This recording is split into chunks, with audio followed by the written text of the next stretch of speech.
আসসালামু আলাইকুম। সকলে কেমন আছেন? সকলের পরিবার কেমন আছে? আশা করি সকলেই ওই উপরআল্লাহর রহমতে, উপরআল্লাহর বরকতে ভালোই আছেন। আমিও ভালো আছি আলহামদুলিল্লাহ। ওই উপরআল্লাহর রহমতে, ওই উপরআল্লাহর বরকতে আজকে আপনাদের মাঝে আরেকটা ভিডিও নিয়ে আসলাম। এই ভিডিওর মাধ্যমে আরও কিছু কথা বলবো ইনশাল্লাহ। আপনারা সকলেই মনোযোগ দিয়ে শুনবেন। মনোযোগ দিয়ে শুনে বুঝে অবশ্যই আমাকে সুন্দর একটা লাইক দিবেন, সুন্দর একটা কমেন্ট করবেন। আর অবশ্যই এই ভিডিওটা সকলের মাঝে শেয়ার করবেন, বেশি বেশি করে শেয়ার করবেন, যেন এই ভিডিওটা সকলেই জানতে পারে বুঝতে পারে। ঠিক আছে, অবশ্যই বোঝার মধ্যে কিছু বলবো ইনশাল্লাহ, না বোঝার মধ্যে কিছুই না। আসলে আমাদের যেটা নিয়ে আমি কথা বলি সেটা মাঝে মধ্যে আপনারা যারা শুনেন আমার ভিডিওগুলো দেখেন, তারা অবশ্যই একটু হলেও আপনারা অবশ্যই জানেন। ঠিক আছে, তবে আজকে যে কথাগুলো বলবো সেটা হচ্ছে গিয়া আমাদের এই শেরপুর জেলা নিয়ে কিন্তু আমি বেশি কথা বলি, জানেন, সেটা তো জানেনই।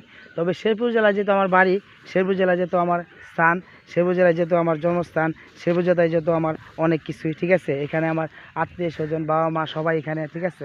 তো এটাকে নিয়ে তো অবশ্যই আমি কিছু বলতে চাই, অবশ্যই বলতে চাই।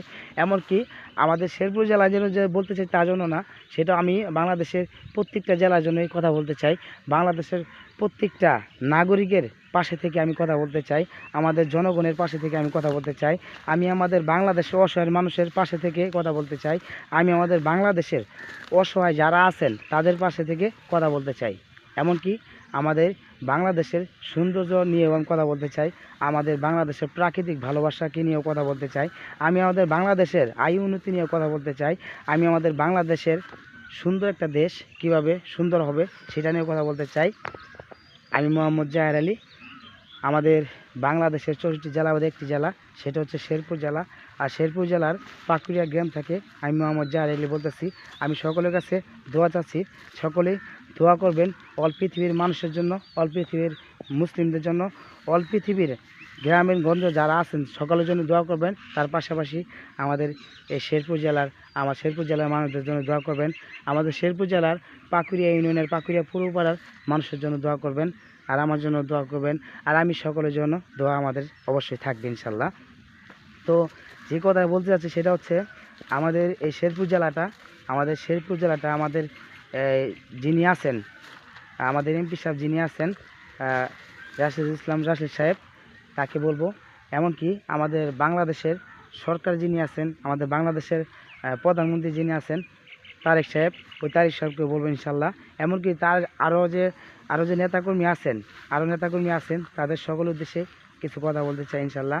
চেষ্টা করবেন বাংলাদেশের 64 জেলা যেন, 64 জেলা শহর যেন উন্নত থাকে, 64 জেলার শহরে যেন কর্মস্থানের কিছু ফ্যাক্টরি মিত্র যেন তৈরি হয়। ঠিক আছে, তাহলে আপনার দেখা যাচ্ছে আমাদের বাংলাদেশের তরুণ যারা আছে বেকার, তারা কিছু একটা কর্ম করে খেতে পারবে। আপনারা চেষ্টা করবেন আপনাদের বাংলাদেশের 64টা জেলা আছে, এই 64 জেলার মধ্যে 64টা শহর আছে, এই শহরের মধ্যে এমন একটা কাজের একটা জিনিস নিয়ে যান, যেন এই কাজটা যেন আমাদের গ্রামগঞ্জের তরুণ যারা আছে পড়ালেখা করে বেকার বসে রয়েছে, তারা যে কোনো একটা কর্মস্থান যেন করতে পারে সেমন একটা ব্যবস্থা করে দেন। 64টা জেলা 64টা যদি ফ্যাক্টরি হয় তাহলে দেখবেন আপনার গ্রামগঞ্জের যে বেকারত্ব যে হারটা আছে সেটা কমে যাবে ইনশাল্লাহ। ঠিক আছে, এটাই চেষ্টা করবেন আপনারা। আর চেষ্টা করবেন আমাদের এই বাংলাদেশের 64 জেলা শহরের ভিতরে কী প্রয়োজন সেটা আছে, যেমন রেলের রাস্তা প্রয়োজন, হাসপাতাল প্রয়োজন, আরও কলেজ মাদ্রাসা মসজিদ রাস্তাঘাট এইসব প্রয়োজন। আবার কৃষি যে আবাদগুলো হয় সেগুলোর প্রয়োজন। মানে একটা জেলাতে আপনার অনেক কিছুর প্রয়োজন। তো যে জিনিসটা প্রয়োজন সেই জিনিসটা আপনারা 64 জেলা মধ্যে করার চেষ্টা করবেন। ঠিক আছে, আর আমাদের শেরপুর জেলার মাননীয় এমপি সাহেবকে বলতেছি, আপনিও চেষ্টা করবেন আপনার এই শেরপুর জেলার এলাকার মানুষ কীভাবে শান্তি থাকে, এলাকার কি পরিবেশটা ভালো থাকে, যেন এই এলাকার যেটা প্রয়োজন আমাদের শেরপুর জেলার মানুষের যেটা প্রয়োজন সেটা আপনি চেষ্টা করবেন যে তাদেরকে কীভাবে সেটা মেনটেন করে দিলে, কাজটা করলে যে এলাকার মানুষ শান্তি থাকবে সেই কাজগুলো আপনারা করবেন। আর অবশ্যই আমাদের মাননীয় প্রধানমন্ত্রী বলতেছি, আপনিও চেষ্টা করবেন 64 জেলার ভিতরে, 64 বিঘাবের ভিতরে 64 আরও অনেক কিছুই আছে, সেটা সেটা যদি আপনারা ঠিক মতো যদি আপনারা সেটা দায়িত্বটা পালন করতে পারেন, আপনাদের একটা দায়িত্ব কিন্তু বিশাল বড় দায়িত্ব। এই দায়িত্বটা অবশ্যই যদি আপনারা ঠিক মতো করে পালন করতে পারেন, তাহলে অবশ্যই আপনারা এই বাংলাদেশটাকে অবশ্যই আগায় নিয়ে যেতে পারবেন। আমি এটা আশা করি আগায় নিয়ে যান, বাংলাদেশের জনগণ শান্তি থাকুক। আমাদের শেরপুর জেলাতে একটা দেখা যাচ্ছে সুন্দর একটা হাসপাতাল করবেন, সুন্দর একটা কলেজ করবেন, সুন্দর একটা ভার্সিটি করবেন, আর সুন্দর ব্যবসা প্রতিষ্ঠান, যত ব্যবসা প্রতিষ্ঠান আছে সেটাকে সুন্দর করবেন। আমাদের বাংলাদেশের শেরপুর জেলার মধ্যে আরও যত খাদ্য যেটা প্রয়োজন সেটা ব্যবস্থা করবেন। তেলের যে যত সমস্যা আছে সেটা সমাধান করার চেষ্টা করবেন। আসলে একসাথে সব কিছু হবে না, তবে ধীরে ধীরে চেষ্টা করবেন, ধীরে ধীরে যেন হয়, হতে হবে, ঠিক আছে, হতে হবে, এক কথায় শেষ হতে হবে। আমাদের শেরপুর জেলার যেটা যেটা নাই সেটা অবশ্যই আমাদের শেরপুর জেলার রাশেদ সাহেব উনি অবশ্যই সেটা পূর্ণ করার চেষ্টা করবেন ইনশাল্লাহ। আর আমরা এটাই দোয়া করি। আর আমাদের বাংলাদেশ সরকারের দোয়া করি, বাংলাদেশ সরকারের মন্ত্রীর জন্য দোয়া করি, কিন্তু তারা যেন সবাই একসাথে মিলেমিশে আমাদের এই বাংলাদেশটা সুন্দর করে তুলে, আমাদের বাংলাদেশের জনগণের শান্তি গড়ে তোলে।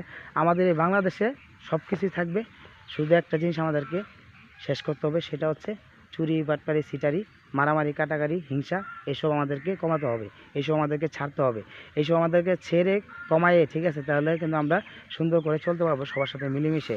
অন্তত এখন দেখা যাচ্ছে আপনারা সরকারি প্রতিষ্ঠানে যারা আছেন, দায়িত্বে আছেন যারা, তারা চেষ্টা করবেন আপনাদের নিজের কাছ থেকে, নিজের থেকে যেন আপনি সততায় দায়িত্বটা পালন করতে পারেন, সততায় কাজগুলো করতে পারেন, মানুষের সাথে ভালোবাসা মহব্বত রেখে যেন করতে পারেন। এমনকি আমাদের বাংলাদেশের আরও প্রশাসনের যারা যিনি জানা আছেন, সেনাবাহিনী, বিজিবি, আনসার বাহিনী, অনেক কিছুই আছেন, প্রচুর সব কিছু মিলিয়ে বলতেছি। ও তাদের সকলকে বলবো, আপনারা যে দায়িত্বে যেটা যারাই আছেন, ঠিক আছে, তারা চেষ্টা করবেন নিজের দায়িত্ব থেকে ভালো আরও সুন্দর করে সততায় করে যেন আমাদের বাংলাদেশের সীমানাটা যেন অবশ্যই 100% রাখার চেষ্টা করবেন, 100% নিরাপদ রাখার চেষ্টা করবেন। আপনারা নিজেরা নিরাপদ থাকবেন, আর আপনাদের দ্বারাই আমরা এই জনগণও নিরাপদ থাকবো ইনশাল্লাহ। তো বাংলাদেশের সামরিক শক্তি যাদের দায়িত্বে আছেন, ঠিক আছে, তো তাদেরকে একটাই বলবো,